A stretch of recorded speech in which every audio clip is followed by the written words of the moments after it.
Hey y'all, happy September. Welcome to Crime Dive. My name is Crystal Sky, and if you're anything like me, you find yourself drawn to true crime cases. So that's what I talk about. If you like true crime and you also want to feel better about your makeup skills, you should totally like, subscribe, and let's hang out together every Tuesday where I will take a deep dive look into a true crime case while slapping on the old face. The face that I present to the public anyway. Happy September, yes, and I don't know if you've noticed, I updated the set just a little bit. I love Halloween so much, and I'm sorry, if I have to be subjugated to Christmas stuff beginning in October, the holy month, then yeah, people can deal with my Halloween fandom beginning in September. So yeah, that's why I did the set a little bit in like fall and stuff. I can't wait to add some more stuff for, you know, Halloween. But yeah, I don't know how much you can tell. I've got a very teensy-weensy space to work with. So yeah, probably a little too much. Like I don't even think you can really tell my little Halloween tree here, but that's okay. That's okay. It's fine. I just had a lot of fun like playing with the set and yeah, updating it and stuff. So yeah, the holiday season has begun and I am so here for it. All right, well, let's switch gears now as we talk about today's case. Today's case is just, man, it's just so tragic and so senseless. I mean, all murder is senseless, but I mean, this especially is just so senseless. Today, we will be talking about the tragic and brutal kidnapping and murder of 16-year-old Lisa Rene. And guys, it's just so tragic. She was targeted simply because of her brother's involvement in some pretty sketchy stuff, and we'll get all into that. But yeah, I came across this story, couldn't believe I hadn't heard of it, and really wanted to talk about it because man, it's just a lot. Disclaimer wise, as with the past few videos I've done, today's victim was only 16 years old, and there is a lot of talk of sexual assault. Again, won't be going into too graphic of a detail, but yeah, that is a very, very heavy theme in today's case, so just be forewarned. And yeah, without further ado, let's talk about Lisa Rene. Now, unfortunately, I don't know like a whole lot of information about Lisa, but I noticed some things, so that's what we'll get into. So Lisa Rene, she was born in 1978 sometime. Don't have an exact birth date of her, but I did read that she was born sometime in 1978, and she was born in St. Croix in the U.S. Virgin Islands. Her mother and father were Agnes and Nicholason Rene, and I don't know a whole lot about her upbringing in St. Croix. What we do know next is that when she was 16 years old, Lisa moved to Arlington, Texas in the States. And she moved here in order to go to school. See, some of her siblings were already here, and so she had come to live with them and go to school. Lisa was described by her family as being very shy, very quiet, and she didn't go out very much. She might go to a movie or she'll go to church with her family, but her family said that she wasn't really much of like a party girl or really more like of an extroverted girl. She mainly stayed inside and studied. She wasn't one to start a conversation, but if someone came up and talked to her, you know, she would talk to them. When Lisa moved to Texas, she was an 11th grade honor roll student. She had straight A's, and education was very important to Lisa because you see, Lisa had a lifelong ambition to be a surgeon. She wanted to be a doctor, specifically, like I said, a surgeon, and she wanted to go back home to St. Croix and practice medicine there. So she knew that she had to work really hard in high school and get really good grades so she could be accepted to a really good school, and she was hyper-focused on that. The day is not complete without cat hair in the eye. But yeah, Lisa was a very, very motivated 16-year-old, which I just thought was really awesome. Like, there's not a lot of 16-year-olds who already were focusing on their lifelong ambition, had a passion, and were also disciplined enough to really follow it through, you know? Lisa attended Lamar High School, and she lived in the Polo Run apartments in Arlington. And I said earlier, some of her siblings were already over here, and that is who she stayed with when she came to Arlington. She lived in these apartments with her older sister, Pearl Rene, who was about 22 years old, Pearl's boyfriend, Henry H. Byron, he was about 23 years old, and two of Lisa's brothers, also stayed in the apartment. Neil Nick Rene, who was about 18 or 19 years old, he had come to the US with Lisa. And Lisa's older half-brother, Stanfield Vitalis, he was about 27, 28 years old, and he also stayed in the apartment. So it was quite a full house. Lisa also had another sister named Diana, but she did not live with them. I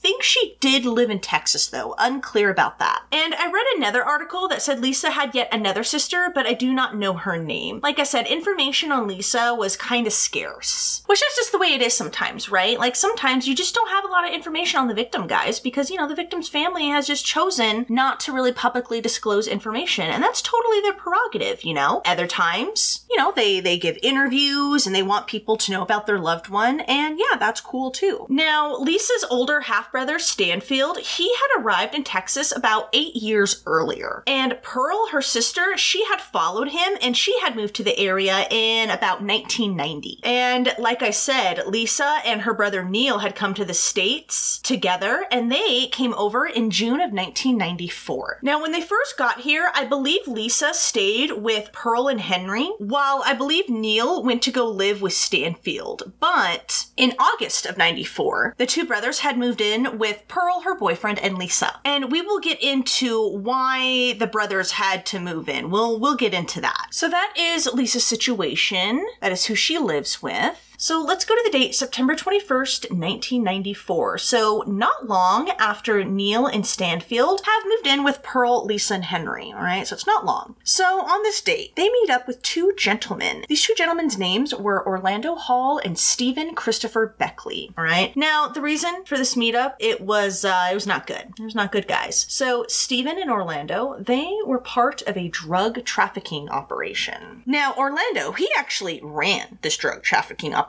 or at least he was one of the men who ran this drug trafficking operation. He had other partners. These two men's names were Bruce Webster and Marvin Terrence Holloway. All right. So Orlando, Marvin, and Bruce, they ran this drug trafficking operation, and they ran it out of Pine Bluff, Arkansas. Now, how does Stephen work into all this? Well, Stephen, he lived in Irving, Texas, and he helped Orlando, Marvin, and Bruce buy marijuana specifically in the Dallas and Fort Worth areas. That's where he had connections and hookups with. And Stephen had actually met up with Neil and Stanfield before this date. Stephen, after helping the men buy the marijuana, he would then transport that marijuana back to Pine Bluff, Arkansas, where he stashed them at Marvin's house. So we're going to get a little bit into some of the players in this drug trafficking operation. Most of my information concerns Orlando and Bruce, all right? Because they were at least charged as sort of like the ringleaders of this whole thing. So that is why I think there's more information on those two. So Orlando. All right, let's get into him first. Orlando Cordia Hall. He was born on April 24th, 1971, and he was born in El Dorado, Arkansas. His parents were Betty and AJ Hall, and I know he had at least one younger brother named Demetrius Kenyon Hall, who had been born in September of 1975. And I know he had at least one sister named Cassandra Hall. Later, she was known as Cassandra Ross. And I think he had more siblings than that even, but I'm not too sure. I just know about Demetrius and Cassandra. Now, it is said Orlando's childhood was riddled with abuse, trauma, and neglect. It is said that AJ, his father, was an alcoholic and routinely physically abused Betty, often in front of the kids. AJ would later admit he would lose control and beat her in front of his children and prevent her, sometimes physically, from seeking medical attention. The couple finally divorced when Orlando was 15 years old. And it is said after that Orlando and his siblings were pretty much left to fend for themselves, often going hungry, often having to deal with like the power going out because the bill hadn't been paid. Now, it is said that Orlando sort of took charge of his siblings. There was a woman who grew up with Orlando, and she would actually end up becoming a mother of one of his children. Her name was Shanice Matthews. I hope I'm saying her name right. It was was spelled Shanyce.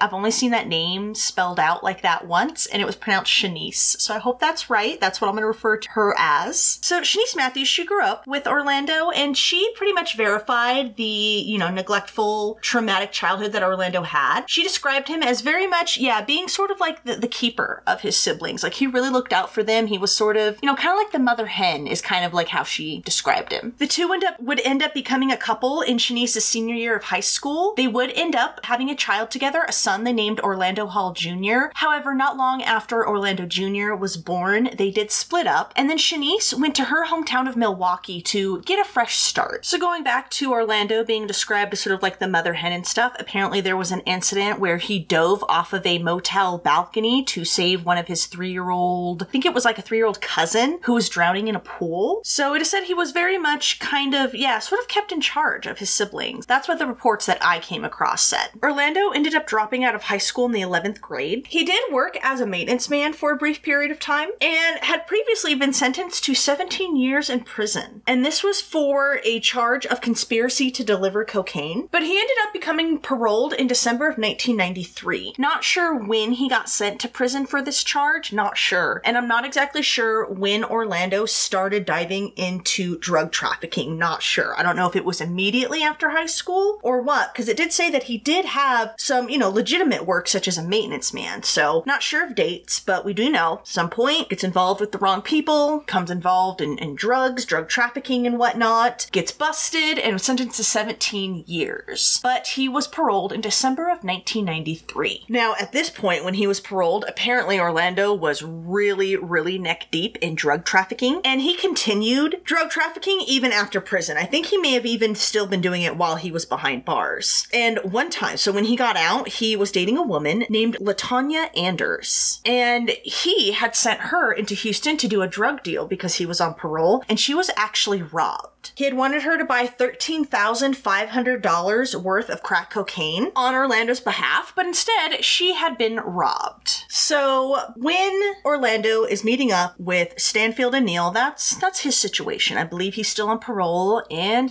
he's heavily involved in his drug trafficking trade. Now let's get on to one of Orlando's partners, Bruce Carniel Webster. He was born May 31st, 1973 in Pine Bluff, Arkansas. Bruce also came from a deeply troubled background, although it seems it was a little more traumatic and abusive than Orlando's situation. Bruce's father physically and sexually abused Bruce, his mother, and his siblings. His father would beat the whole family with extension cords, even hoses that left really bad scars. Bruce's father encouraged and forced incest between Bruce and his siblings, one time even making one of Bruce's brothers have sex with their mother. Bruce's father also forces children to eat slop, like literal hog slop that you would feed hogs. He burned one of Bruce's brothers with a hot iron, tortured his children with peppers and hot sauce, and he did this by forcing it up their anuses. He made them kiss the anuses of cats. Forced Bruce and his siblings to fight each other like literal Fight Club status fights. And his father would shoot at his children with a gun if they dared try to run away. It is said he even killed the family dog in front of his children. Now, I'm not sure of the details. Again, there's not a whole lot of really nitty-gritty details on Bruce's background, but I know at least one of Bruce's siblings was taken from the home for abuse. No idea about his other siblings, Bruce himself. I was a little unclear about that. Bruce ended up attending the Watson Chapel School District. Now, the school district was actually under federal supervision from 1971 to 1991. And why was it under federal supervision? Because it was heavily racist and discriminatory towards Black students, teachers, and other staff. In fact, a Black woman had actually successfully sued the school district. It was sometime in the 1980s, and she sued when they didn't promote her to assistant vice principal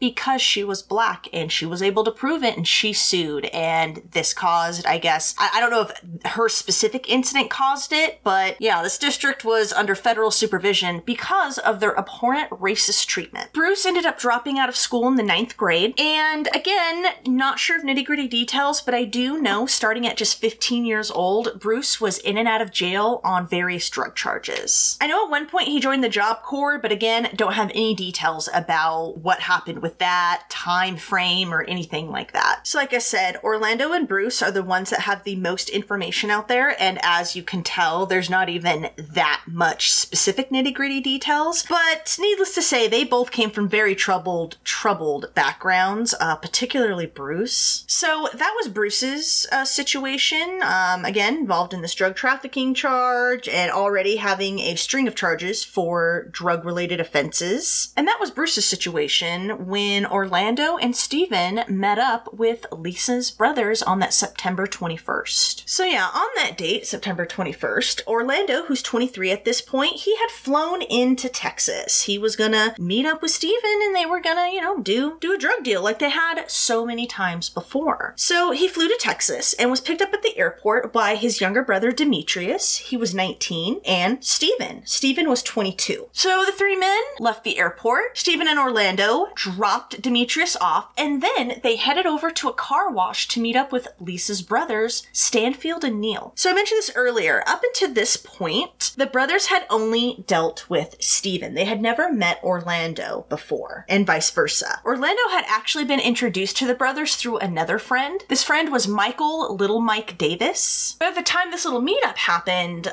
Little Mike was in jail. And so I guess this is why Orlando had flown in to accompany Steven to meet the brothers. So I guess if Little Mike wasn't in jail, it probably would have been Little Mike and Steven who met with Lisa's brothers. So yeah, four men meet up, and Orlando and Steven, they give Stanfield and Neil $4,700, all right? Now, they gave them this money because Stanfield and Neil said that they were going to go buy them marijuana. They were going to buy them $4,700 worth of marijuana. They were supposed to give it to Orlando and Steven. Steven would then transport it back to Arkansas to stash at Marvin's place, just as they had done so many times before, right? However, this time, things played out a little bit different. So Neil and Stanfield, they did not show up at the car wash at the designated time that they said they would. So of course, you know, Orlando calls up the brothers and is like, yeah, what's up? Where are you? Where's my money or drugs? And the brothers informed Orlando, like, dude, we were robbed and the money was taken. They also told Orlando that they had also been carjacked. They told Orlando that they had followed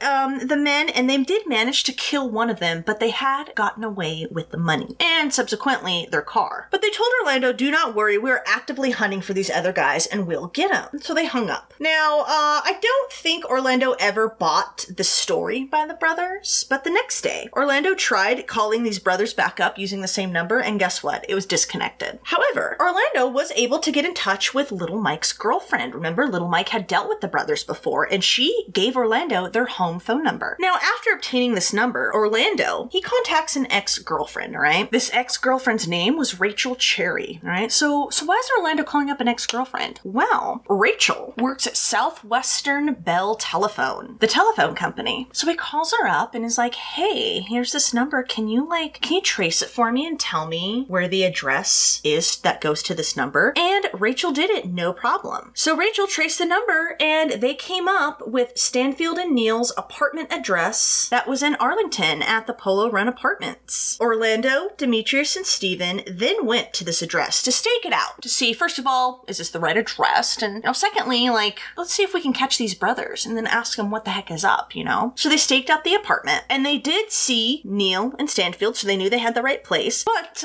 they also saw the brothers driving the car they said was carjacked. It was a gold Mazda RX-7. They had driven it when they had met up with Orlando and Steven. And yeah, needless to say, Orlando was pretty floored when he saw Stanfield and Neil come out of the apartment and drive in the car that was supposed to have been stolen. And that is when, yeah, the men confirmed that they were indeed robbed. They had been had by the brothers. And yeah, Orlando was not happy. He was determined to get revenge. He immediately saw red and immediately wanted to seek revenge. He said, quote, I'm not going back to Arkansas Arkansas until I get my money, my drugs, or some blood on my hands. Yeah, he was pretty PO'd. So why would Lisa's brothers steal this money from these drug traffickers, right? Why? So apparently in August, so a month before this went down, the same month that Stanfield and Neil moved into Pearl, Henry, and Lisa's apartment. So during that month, both Stanfield and Neil had been arrested on drug possession charges. They were both charged with possessing 4 ounces of marijuana, but Neil had also been charged with the possession of cocaine. He actually had a pound of it. The street value was estimated anywhere between 40 and 50 grand. The brothers had been out on bond when they met up with Orlando and Steven, and they were desperate for cash. They wanted like some really good lawyers, and they needed money for, legal fees. And that is why they had met up with Orlando and Steven and taken their money. And this was also the reason that, of course, they moved in with their sister, because after they had been busted for drugs, they were kicked out of their apartment. Because I think they were running their, drugs and storing them out of their apartment. So when the drug bust came, their apartment, got knocked down and raided. This situation, because you're probably wondering like, okay, I don't understand how Lisa ties into this. Oh, we will get into it, don't you worry. But this is the incident that leads to Lisa's demise, and we'll get into it. So 3 days later, on September 24th, so the brothers met with Orlando and Steven, took their money on September 21st. So 3 days later, on the 24th, Orlando called up Marvin. Remember, that was his other partner who lived in Arkansas. Marvin was about 24. So Orlando calls him up and tells him exactly what happened. And so Marvin's like, I got you, don't worry. We will, we'll get these mofos. And so Marvin, after hanging up with Orlando, called up Bruce, who was 21 at this point, and drove him to the airport. It was described that Bruce was sort of like the enforcer of the little drug trafficking ring. So Marvin flew Bruce to Texas so that he could help Orlando and Steven take care of the brothers. So Bruce flew to Texas, met up with the others, Orlando, his younger brother Demetrius, Steven, and Bruce, then went back to Stanfield and Neil's apartment. And they drove a bronze 1983 Cadillac Eldorado, and they'd gotten this car from Orlando and Demetrius' sister, Cassandra. She lived with her husband over in Irving, and they had managed to borrow her car. Before they had went to the apartment, though, the 4 men had dressed in fatigues, made sure to wear gloves. Orlando and Bruce each carried a handgun, a .380 caliber handgun. Demetrius brought a small souvenir baseball bat, while Steven brought duct tape and a jug of gasoline. Now, the plan was for the men to force their way into Stanfield and Neil's apartment, tie the brothers up, douse them in gasoline, and threaten to light them on fire unless they handed over the money or the drugs. Orlando specifically said, though, that he planned on lighting the brothers on fire no matter what, because he was pissed. So the 4 men, dressed in fatigues, they staked out the apartment for quite a while, just sort of loitering in the apartment parking lot. They consumed a couple of 6-packs of beer between them, and finally, when nightfall came, they made their move. At approximately 8 p.m., the 4 men walked up to apartment 507. So Bruce and Demetrius pounded on the front door. They identified themselves as FBI agents. Now, inside, on the other side of the door, 16-year-old Lisa, she was home alone. Yeah, her brothers weren't even home, guys. She was home by herself. She had been in the living room, actually on the couch, and she was actually in the middle of like homework of studying when the men had come and pounded on her door. Earlier that day, she had woken up from her nap. Her sister Pearl had called. Pearl was at her job. She was a front desk supervisor at an Arlington hotel, and she was just calling, to check in on her little sister. Pearl and Lisa were actually planning a trip for the next day. They were going to fly to Houston, and it's for some sort of like Caribbean festival that was going on. Henry, Pearl's fiance, he was already there, as were Lisa's brothers. That's where they were, guys. So yeah, the sisters talked for a brief period, only for a few minutes, but then, not long after they had hung up, the men had come pounding on the apartment door, and a scared, terrified Lisa had called her sister back up. She said, quote, "Pearl, come quick. Come home quick. Some man is breaking breaking in the house. She was like, you know, freaking out. Of course, understandably. Pearl told her sister to call 911 and told her sister that she was on her way. And so she hung up and immediately left work, heading home. Lisa ended up dialing 911 and her call came in at 8:11 p.m. Bruce had begun kicking in the door because Lisa, of course, hadn't answered. And you can actually find Lisa's 911 call. It's pretty scary because, yeah, you can hear the men breaking in as she's on the phone with 911. She told the operator that the men were claiming to be the FBI, and she said, quote, "They're trying to break down my door. Hurry up." Absolutely terrified. Like, can you imagine? Especially at 16. Oh my God, like I would have been freaking out. On the call, you can hear Lisa screaming, and then it is quickly cut off and it's muffled. And a voice can be heard demanding, quote, "Who you on the phone with?" So, not being successful in kicking down the door, Bruce and Demetrius went around the apartment, and they had seen through curtains on the sliding glass door that Lisa was on the phone. So Demetrius, with his souvenir baseball bat, had knocked in the sliding glass door. Bruce rushed inside, tackled Lisa, and grabbed her, and he ended up dragging her to the group's car. Orlando and Steven had dashed back to the car as soon as they had heard the glass breaking, because they knew, I think, that they were going to have to make a quick getaway. So at the car, Bruce shoved Lisa inside, forced her on the floorboard, and the group then proceeded to drive towards Cassandra's apartment, which was in Irving. However, so you know how it was her Cadillac? Apparently it was dealing with some electrical problems, and so when the group took off, the car like shuddered and then like would only go like 10 miles an hour. I'm a little unclear on where the group was when the car started acting up, if they had already left the apartment parking lot and were like on like, I don't know, like a service street or something. I was a little unclear on that, but it did say, the sources that I read, that yeah, not long after taking off, the car had its little problems. To make matters worse for the group, the car's lights were also going like on and off. Again, this was like some sort of electrical problem. The men started panicking, yelling at each other. Then they started yelling at Lisa, demanding to know where her brothers were, demanded to know where their money was. Poor Lisa, like terrified beyond belief, told them that her brothers were in Houston. She had no idea about any money. She had no idea that Stanfield and Neil were involved in drugs at all. Like, she was completely floored. She had no idea. And that's what she told the men. She had no idea. She begged the men to let her go, crying, saying that she would pay back the money herself if they would just let her go. I can't even imagine, guys. I can't even imagine how scared little Lisa was. Like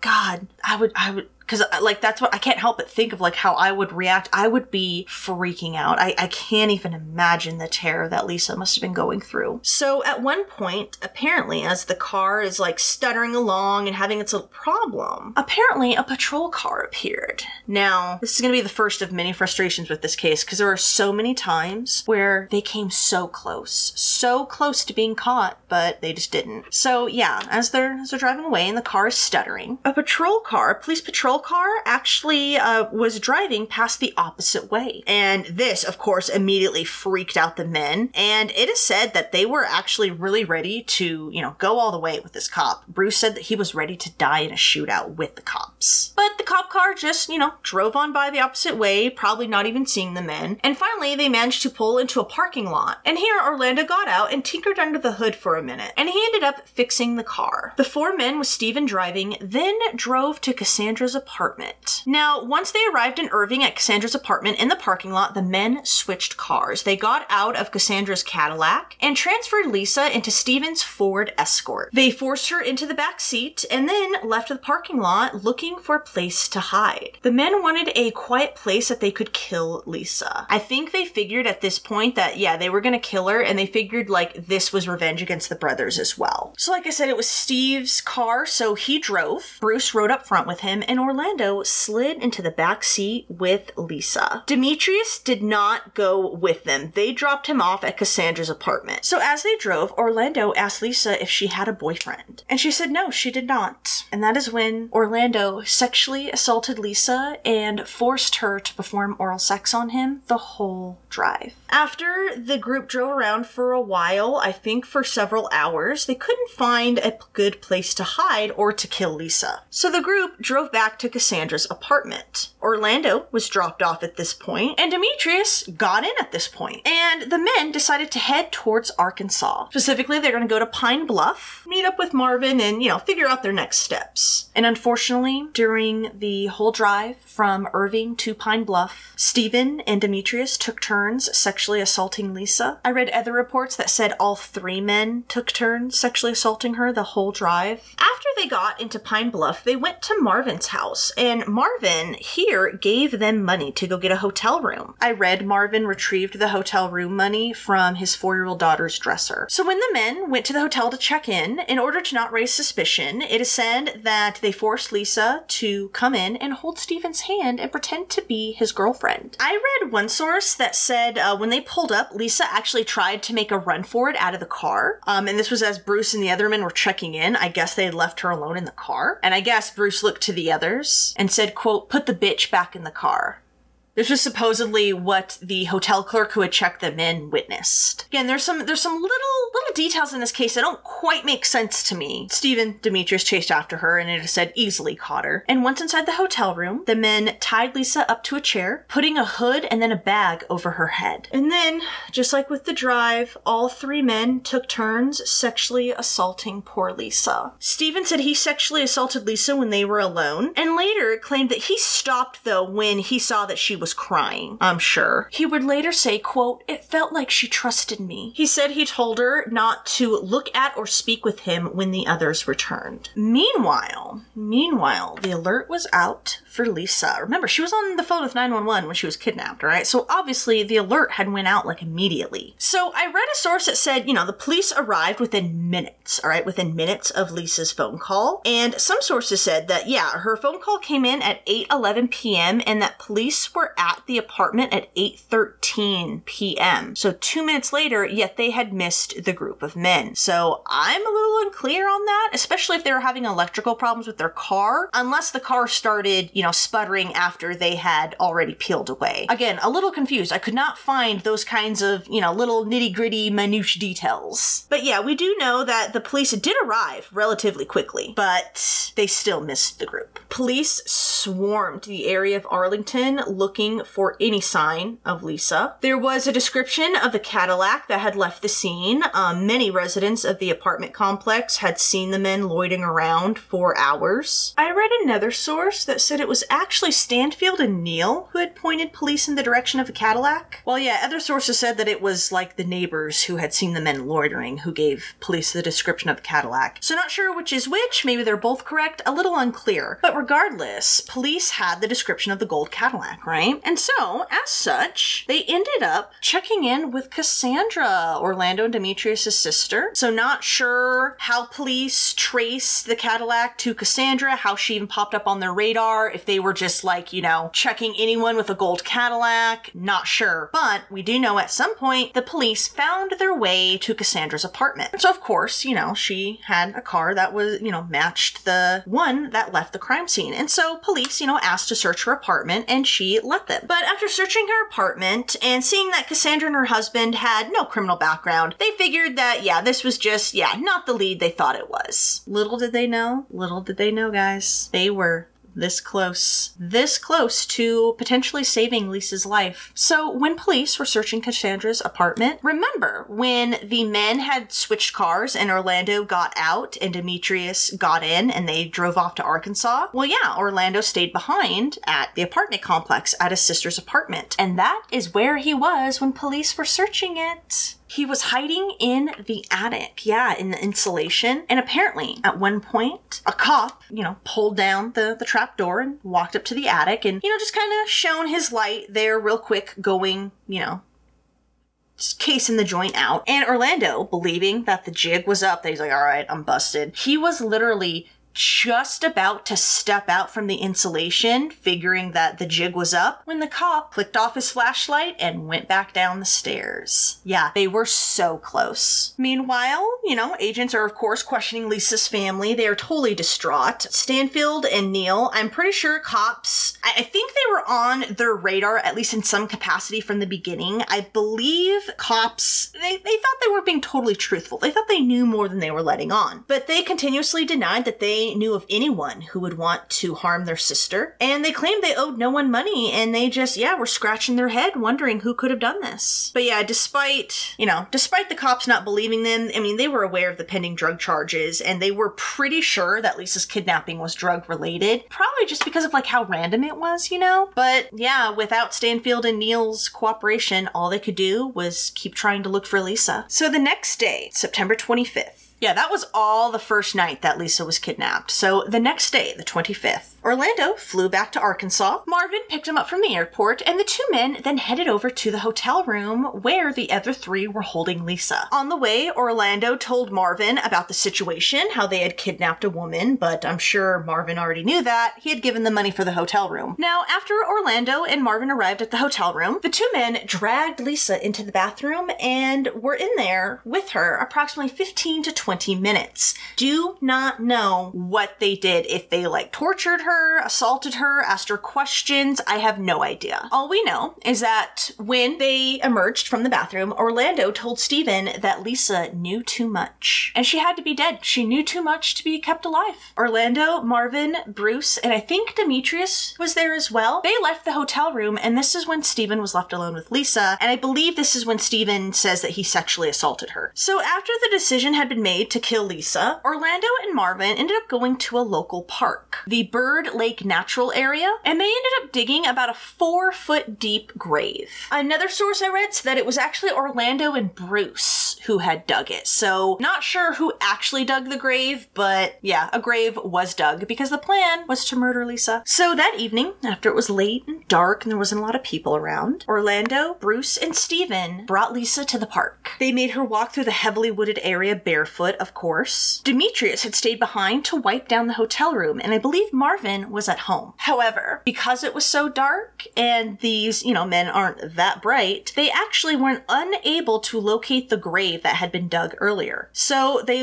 took Lisa back to the hotel room. Orlando then went to Marvin's house. The next day, which was now the 26th, at around 1 p.m., driving in two different cars, the men took Lisa to another hotel room. They had had a close call at the hotel they had been at, and they wanted to move locations. So Haywood King, he was the motel security guard at the first hotel they had gone to, and he coincidentally had grown up with Bruce, And he went to the men's hotel room and knocked because he became suspicious because he kept seeing Demetrius peeking out of the curtains, all conspicuously and whatnot, So he went and knocked on the door asking if everything was okay. The men were able to ease his mind though, especially when they mentioned that they knew Bruce. Haywood never saw Lisa in the hotel room. I'm unclear if at this time maybe she was in the bathroom with Marvin and Orlando. Another source says that she was actually tied up in the hotel room, but she was out of Haywood's line of sight and in the shadows or something. Not sure where she was at this point, but Haywood said when he,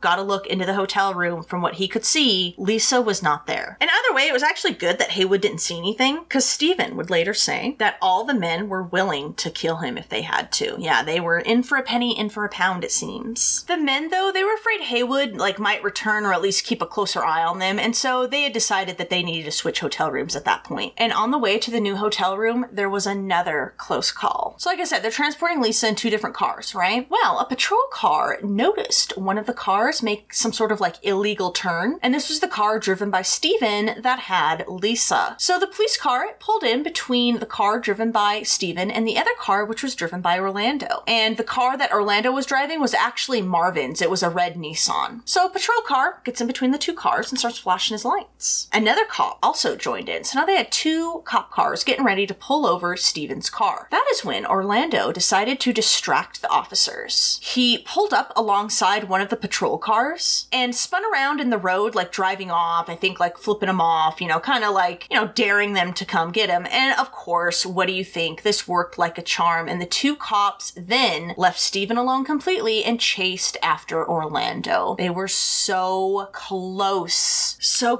to saving little Lisa. Ugh. So the cops, of course, easily catch up with Orlando. They pull him over, impound the car, and ticket him for driving without a license. But he was not arrested. Later that evening, having evaded the cops and arrest, Orlando, Bruce, and Stephen met up to bring Lisa to the park.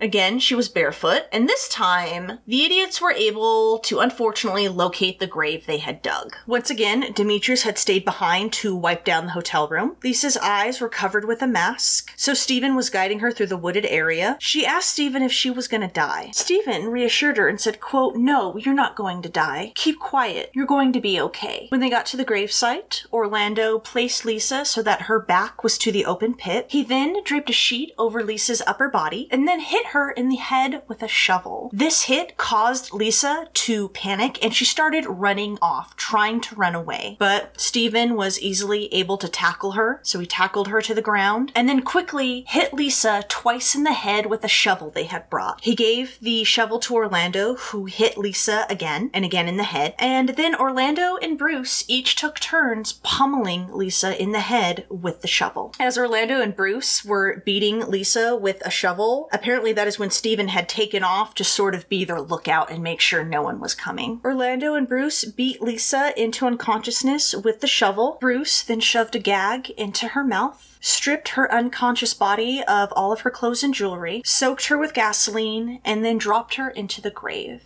And they shoveled dirt on top of her. Bruce burned all of their clothes in the park, including Lisa's. He did keep a gold ring and a bracelet of hers. Orlando and Stephen, meanwhile, went back to the hotel room to help Demetrius. And then after this, the men went their separate ways. Orlando and Bruce stayed in Pine Bluff, while Demetrius and Stephen took off to El Dorado. Poor Lisa, man. The close calls that could have saved her. So on September 27th, so this is the day after Lisa's murder. Remember, no one besides the men know that she's dead. The search is still on for her. And as such, Cassandra's husband ended up going to the police station to give some information. He had been at work when the police had initially searched the apartment. Remember when they had that, they didn't know it, but when they had that close call with Orlando in Cassandra's attic? Yeah, so her husband was at work when that had happened, and he had seen the news story, knew that Lisa was missing, and yeah, had decided to go down to the police station because he thought he might have some information. He said that the day before Lisa's kidnapping, so the 23rd of September, he and Cassandra had actually thrown a barbecue at their house. Orlando and Demetrius were staying with them, and so yeah, it was like a family, barbecue thing. Now, Cassandra's husband, he was well aware of Demetrius and Orlando's involvement with drugs. He didn't trust them, and honestly didn't really like them visiting, and he especially didn't like it because he knew that them visiting was actually a parole violation for them. Because remember, they were out on parole, and he was not comfortable, with this. But, it's his wife's brothers. What could he do?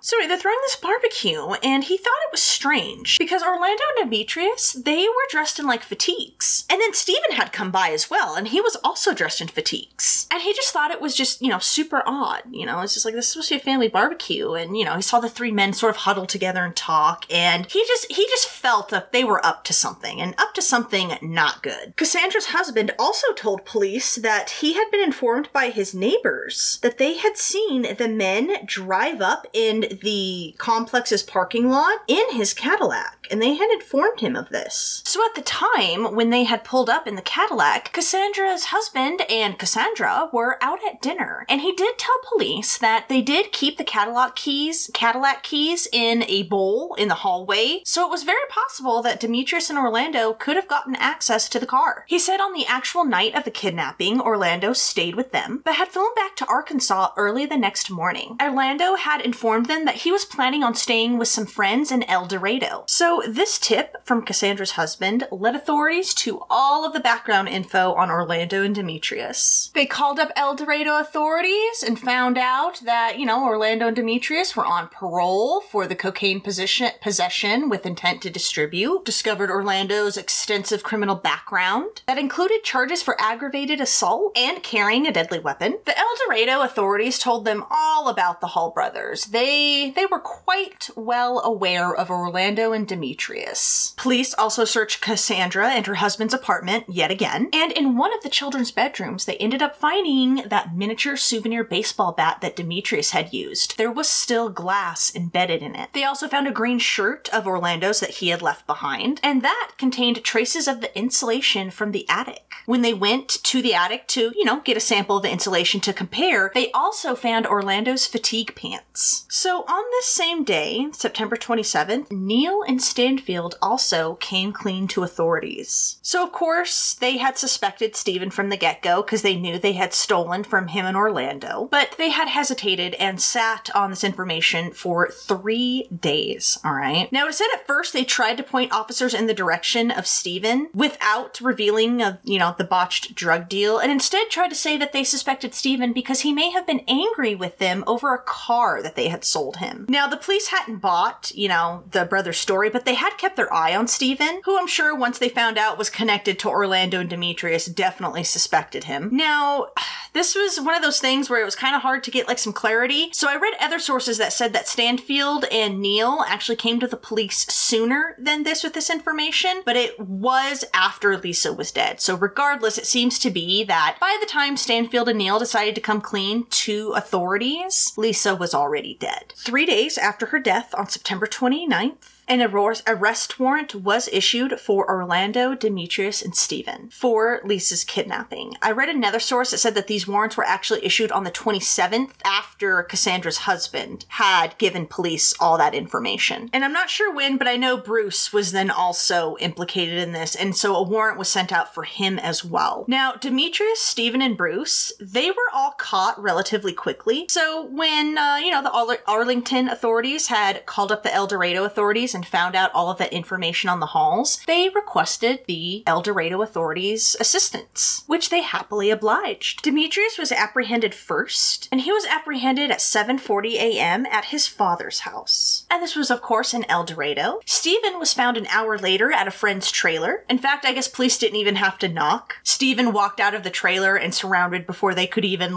get out of the car. I think he saw them pull up, and he knew the jig was up. Both Demetrius and Stephen, they refused to cooperate, though. And they refused to say whether Lisa was dead or alive. Finally, though, after an hour of interrogation, Stephen confessed and told police everything. He even told them about Bruce's involvement, because remember, they hadn't yet caught him, but he still refused to say whether Lisa was alive or not. That he refused to say. He would only say that the last time he saw her, she was at the motel in Pine Bluff, and she had indeed been alive. But he wouldn't say more than that. Stephen claimed that he wouldn't say anything because he was very, very afraid of Bruce, but he did tell authorities where they could possibly locate him. He said that he's probably at the same hotel that they had kept Lisa at. Police did search, but Bruce was not there. He was ultimately arrested the next day, though, on September 30th, and he was arrested at the second motel that Lisa had been kept at. Unclear if he was staying in the same room, but I guess after the first motel didn't pan out, Stephen told him to try the second motel, and I guess FBI agents were literally in the middle of searching his room when he had pulled up in the parking lot. When Bruce was being searched by authorities, they did find marijuana and a gun on him, so they did book him on drug possession and weapon possession charges. And later, of course, aggravated kidnapping was added to the list as soon as his full involvement in Lisa's whole ordeal came to light. Now, while he was being interrogated, Bruce denied any involvement whatsoever with Lisa's kidnapping, and he wouldn't say anything. The next day, the 1st of October, Orlando was apprehended. Well, in actuality, he actually surrendered to authorities. I read one source that said that he surrendered to authorities in Pine Bluff, and other sources that said he had surrendered to authorities in El Dorado. But either way, he gave himself up to some sort of Arkansas authorities. And when he surrendered to police, he was accompanied by his lawyer. Again, he knew the jig was up. He had seen the news reports that his other buddies were caught, so he knew it was only inevitable, right? But even though all 4 men were in custody, none of them were talking. All 4 still refused to say whether Lisa was dead or alive, because remember, guys, at this point,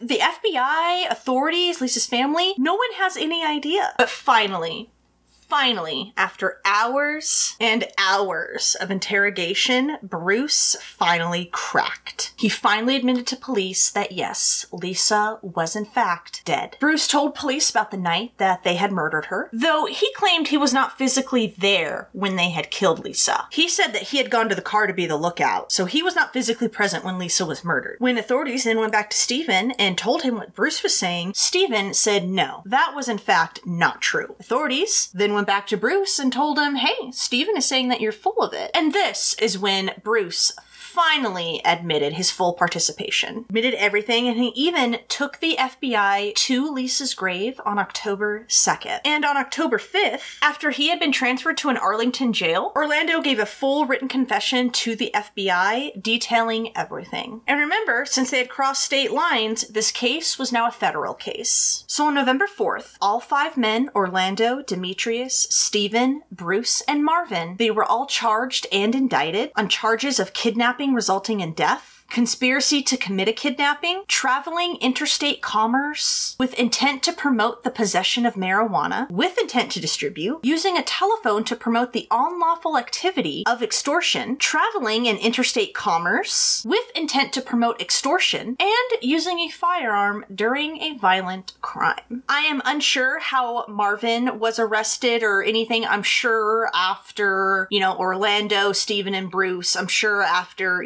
they all spilled the beans, Marvin's involvement came to light. Unclear if Demetrius ever told the authorities anything. The only sources I found concerned Orlando and his written statement, and then Bruce and Stephen going back and forth in interrogation. Now, authorities, they did contemplate charging Neil and Stanfield for hindering the investigation, but in the end, they decided not to press charges against the brothers. I think they just figured, the Renees had a lot to handle already. They were already dealing with, drug charges, so they're like, you know what, we're just not going to add to it. So like we said, on October 2nd, Lisa's body was found and exhumed. Took authorities about 5.5 hours to completely recover her body. An autopsy revealed the ligature marks around her arms and hands, defensive wounds on her hands, bruises over much of her body, deep lacerations to the back of her head, the sexual assault. But you want to know what the ultimate cause of death was, guys? You know what the ultimate cause of death was for Lisa Rene? Suffocation, coupled with the blunt force trauma. Yeah, she was alive when they had buried her in that grave. She was just unconscious. They had buried her alive, and she died of suffocation.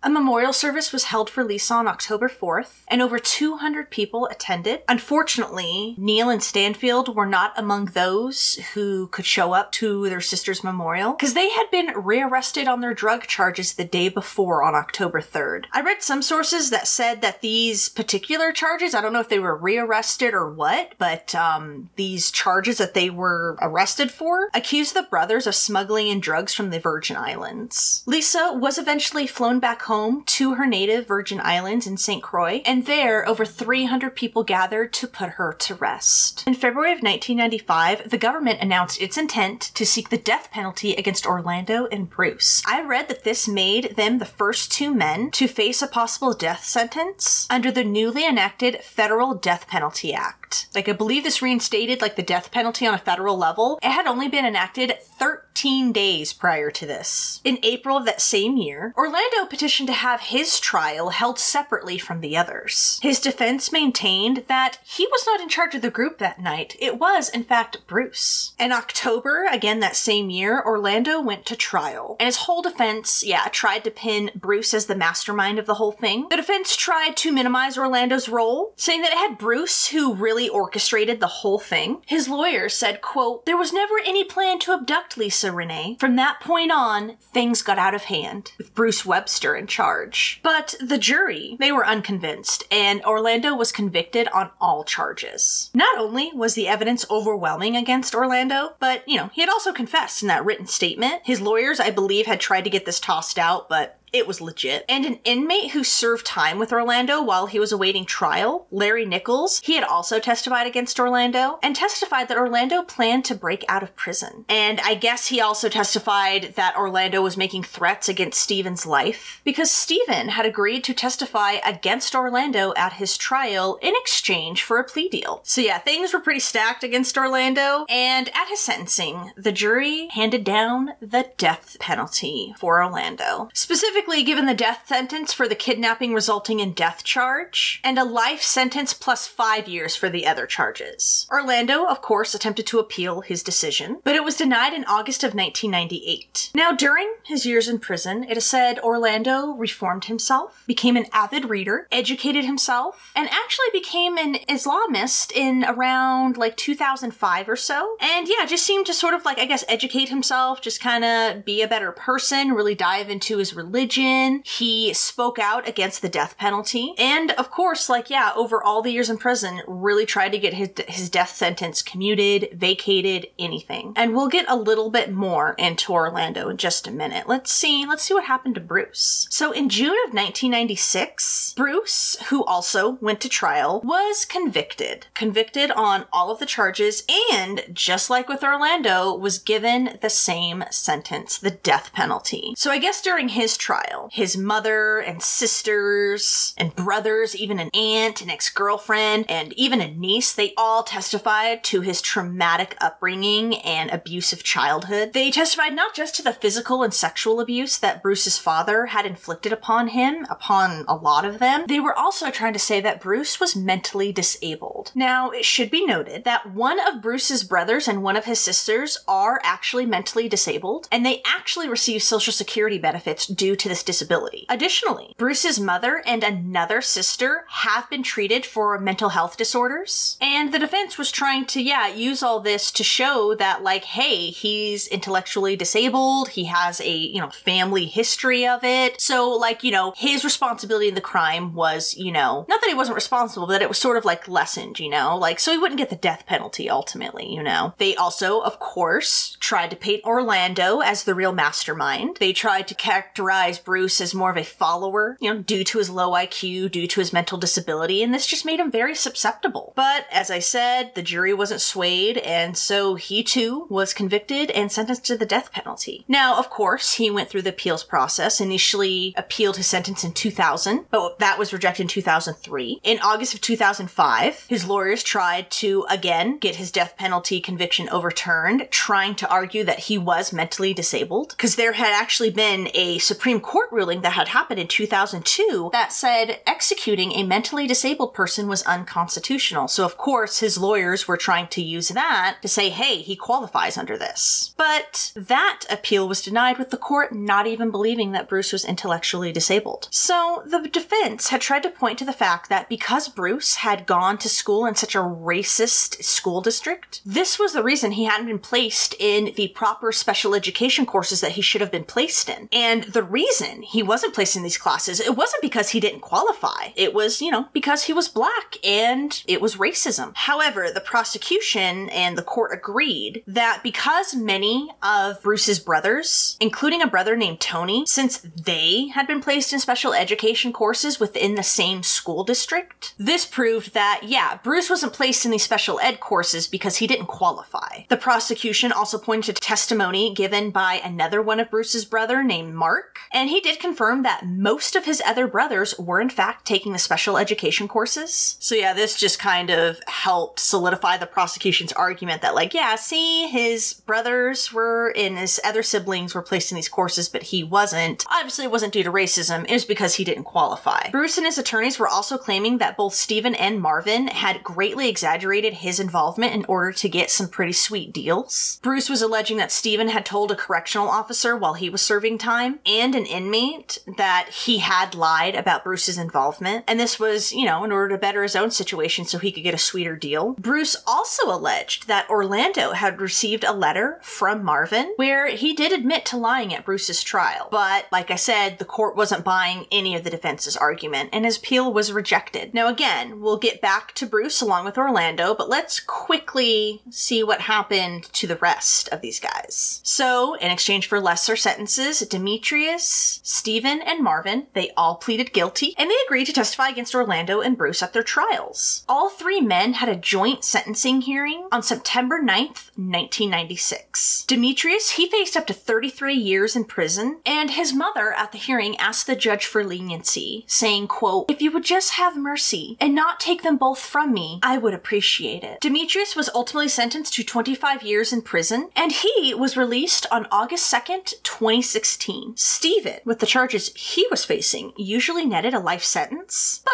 he received leniency due to his cooperation, and he was ultimately sentenced to 30 years in prison. The judge at their sentencing hearing, Judge Terry Means, even though he admonished all three of the men, I guess he saved his, harshest words for Stephen, and he said, quote, "Mr. Beckley, I can't imagine any more heinous crime than the one you participated in." The judge said that Stephen deserved the death penalty, and that he likely would have been executed had he not cooperated. On November 12th, 2019, Stephen was registered as a sex offender, and he must remain on the register until November 12th, 2041. He was released from prison on April 21st, 2020, and I read that he actually went and got married the next year in 2021. Marvin, who had the least culpability, he pleaded guilty to being an accessory after the fact, to kidnapping and interstate transportation in aid of a racketeering enterprise. He faced a 20-year sentence, but ultimately only received a 15-year prison sentence. The judge, that same judge, though he admitted that Marvin,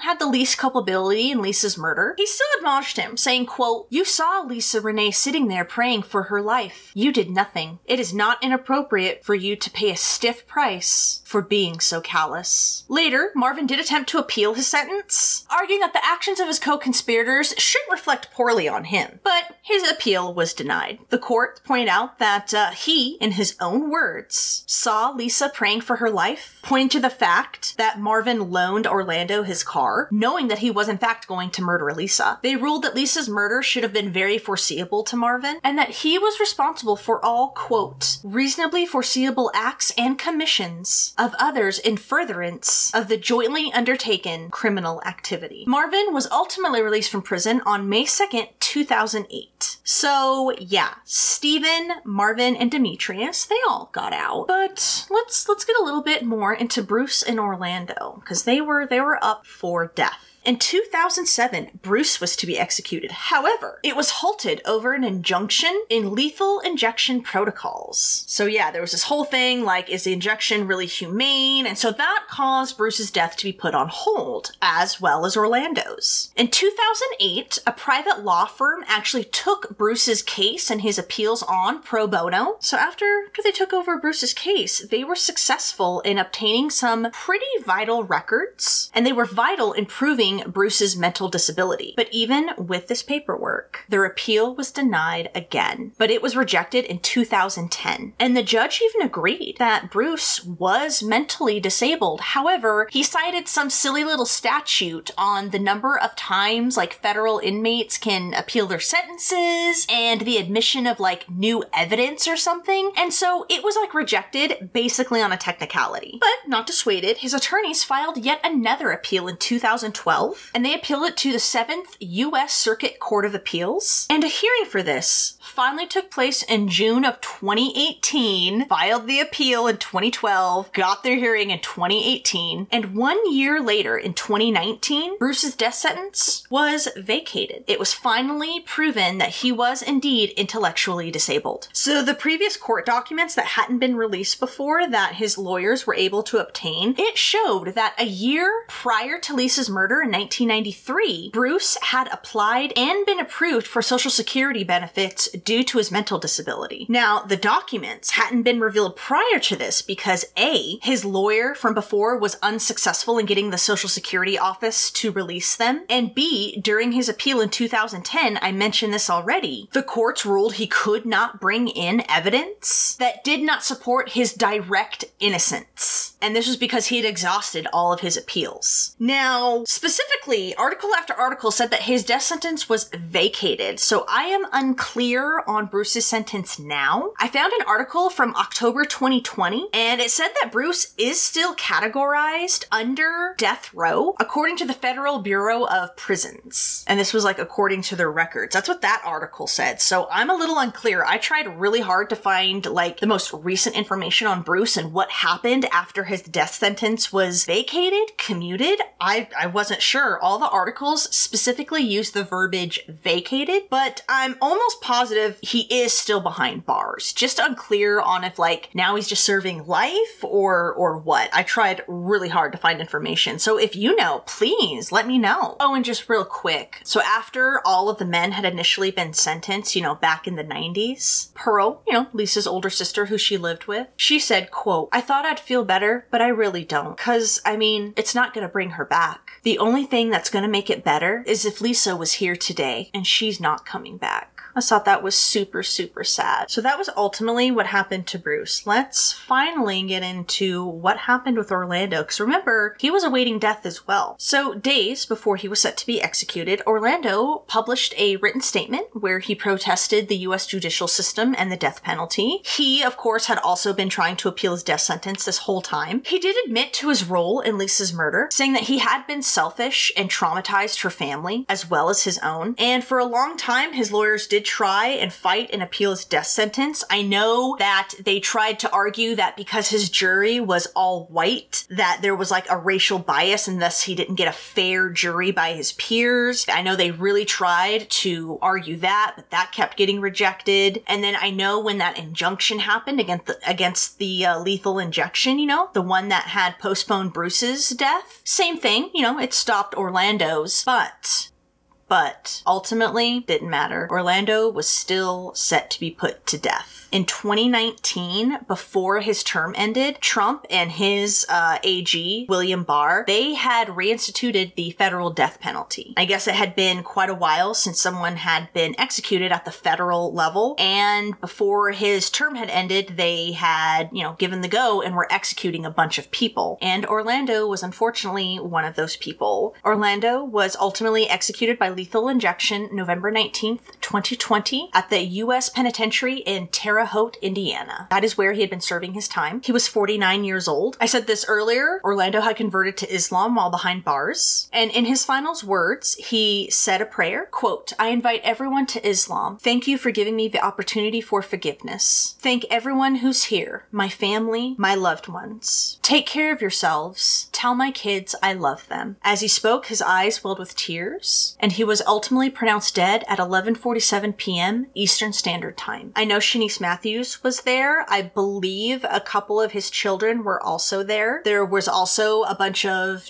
protesters outside, protesters who were against the death penalty. After his death, Pearl put out a statement for the family saying, quote, "Today marks the day of a very long and painful chapter in our lives. My family and I are very relieved this is over. We have been dealing with this for 26 years, and now we're having to relive the tragic nightmare that our beloved Lisa went through. Ending the painful process will be a major goal for our family. This is only the end of the legal aftermath. The execution of Orlando Hall will never stop the suffering we continue to endure. Please pray for our family as well as his." Orlando left behind 6 children and 13 grandchildren. And Agnes, Lisa's mom, she actually died earlier in 2020 and did not live to see Orlando's execution. Now, real quick, before we wrap up this case, remember Lisa's brothers, Stanfield and Neil? Well, see what happened to them. So remember those drug charges they were facing? The whole charges that motivated them to start this whole nonsense to begin with? Well, they were ultimately indicted on those charges in 1995. Neil was sentenced to 5 years in prison, while Stanfield was sentenced to 5 years probation. While Neil was out on supervised release, he violated his probation and was sent back to prison in the fall of 2000. And this was for possession of cocaine. That's what he did to violate his probation. He was released the following year. In April of 2012, Neil, who was now 35 years old, was arrested on drug trafficking charges in the U.S. Virgin Islands. He was accused of being a ringleader of a marijuana drug trafficking group that I guess would traffic marijuana from Arlington, Texas to the U.S. Virgin Islands. And he was accused of running this operation since at least November of 2009. His ex-wife, Laura Louise Ryan Renee, try saying that 5 times fast, she was also arrested alongside Neil, who was her ex-husband at that point. So when the original prosecutor who actually had prosecuted all 5 of the men involved in Lisa's murder, his name was Richard Roper, when he was informed of Neil's arrest in 2012, he said, quote, "You would have hoped he would have changed his ways, but that's exactly why he got in trouble. He got into things that led to a series of events that led to the murder of his sister Lisa, who was completely innocent. They sexually assaulted her until they were finished with her, and then they killed her. You would have thought he would have learned his lesson from it, but evidently he didn't. I just feel sorry for Mrs. Renee having to go through this in light of already losing a daughter." In 2013, Neil pleaded guilty to 1 count of conspiracy to possess with intent to distribute a controlled substance, and 1 count of conspiracy to launder monetary instruments. He was sentenced to 151 months in prison and is currently serving it at Dallas RRM in Texas. He is scheduled for release on February 28th, 2024. And I thought that was a super sad update on her brothers, like Neil especially. I think Stanfield may have cleaned up his act a little bit. Not sure about him, but yeah, I just thought that was a super sad update for her brother. And finally, one final thing. In August of 1996, Lisa's family, they brought a wrongful death suit against Southwestern Bell Telephone Company and AV Management Corporation, which ran the apartments that Lisa and Pearl lived in. They accused Southwestern Bell, and specifically Rachel Cherry, remember, Orlando's ex-girlfriend, of giving out the home address to Lisa's killers. And they also argued that if the apartment complex was properly secure, the killers would have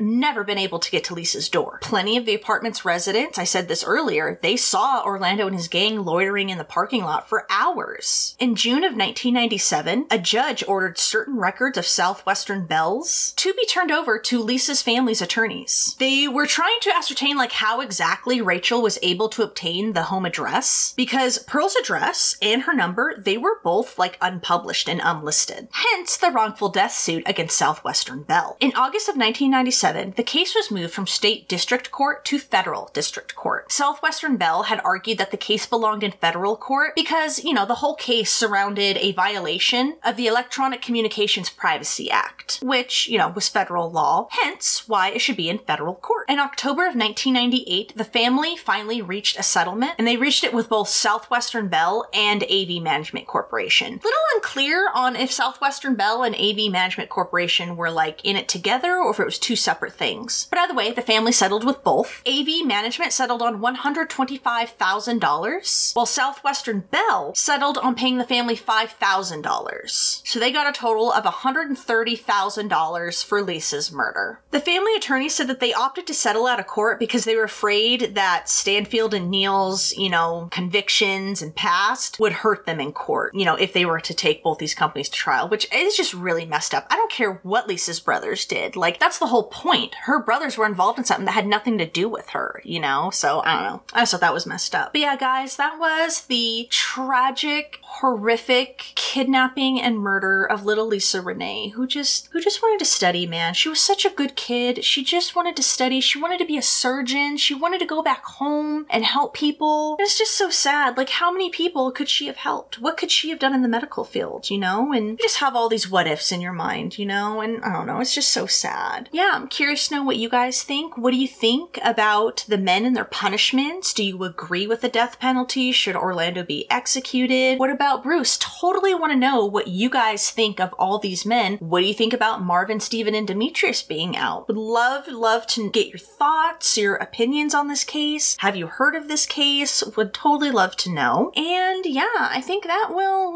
do it for the first case of September with my new little updated like fall/Halloween set. I hope you guys have a great rest of your week. I'll see you next week for another crime dive. Super, super anxious to talk to you about some of these cases I've got. And with that, I will let y'all go. Remember, when you're out there in the world, just don't be a dick. Even if you have, you know, like a rough go of it yourself, it's no reason to treat people like dirt, you know? Because you never know what someone else is going through. They could already be treated like dirt, you know? Just, yeah, don't be a dick, all right? Just be cool. Be cool. I know you can totally do that. Alrighty, guys. I will see you next week. Bye-bye.